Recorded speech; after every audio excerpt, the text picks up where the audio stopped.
Praise the Lord. இன்றைய நாளுக்குரிய வேத வசனம் எசேக்கியேல் 18வது அதிகாரம் 23வது வசனம். துன்மார்க்கன் சாகிறது எனக்கு எவ்வளவேனும் பிரியமோ, அவன் தன் வழிகளை விட்டு திரும்பி பிழைப்பது அல்லவோ எனக்கு பிரியம் என்று கர்த்தராகிய ஆண்டவர் சொல்லுகிறார். அன்புக்குரியவர்களே, இந்த அருமையான காலை வேளையிலே அருமைநாதர் இயேசு கிறிஸ்துவின் இனிய நாமத்தில் உங்களை வாழ்த்துகிறேன். இந்த அருமையான வசனத்திற்காய் கர்த்தருக்கு நன்றி செலுத்துவோம்.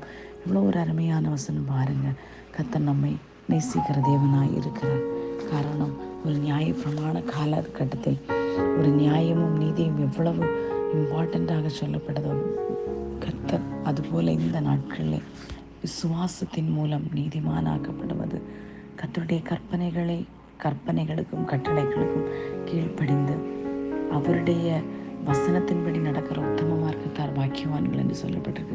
இதற்கு மேலே உள்ள வசனத்திலே பார்க்கும்போது சொல்லப்பட்டிருக்கிறது, பாவங்களையும் விட்டு திரும்பி என் கட்டளைகளை எல்லாம் கை கொண்டு நியாயத்தையும் நீதியும் செய்வானே ஆகில் அவன் பிழைக்கவே பிழைப்பான்.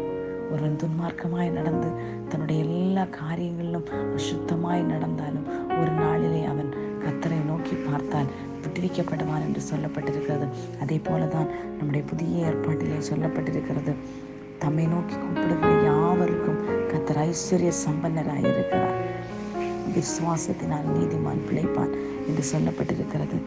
காரணம், அவன் செய்த எல்லா மீறுதல்களும் நினைக்கப்படாமல் தான் செய்த நீதியிலே பிழைப்பான் என்று கர்த்தருடைய வசனம் சொல்லுகிறது. அன்புக்குரியவர்களே, இந்த நாட்களிலே நீதியான காரியங்கள் மாத்திரமல்ல, நாம் விசுவாசத்தோடு அவரை நாவினால் அறிக்கையிட்டு அவருடைய பிள்ளைகளாய் மாறுவோம். அவருடைய கட்டளைகளுக்கு கீழ்ப்படிவோம். அவருக்கு பிரியமான வழிகளிலே நாம் நடக்கும்போது தம்மை நோக்கி கூப்பிடுகிற யாவருக்கும் அவர் ஐஸ்வர்ய சம்பன்னராயிருந்து நாம் பிழைப்பதை அவர் எதிர்பார்க்கிறார். ஒரு ஆத்துமா கெட்டு போறது கூட அவருக்கு சித்தமில்லை என்பதை அவர் இந்த உலகத்திலே வருவதற்கு முன்பதாக தீர்க்கதரிசிகளின் மூலமாய் எவ்வளவு அருமையாக கர்த்தர் எழுதி வைத்திருக்கிறார் பாருங்கள். இந்த அன்பை போல ஒரு விசேஷித்த அன்பு வேறு எங்கேயுமே நமக்கு கிடைக்காது.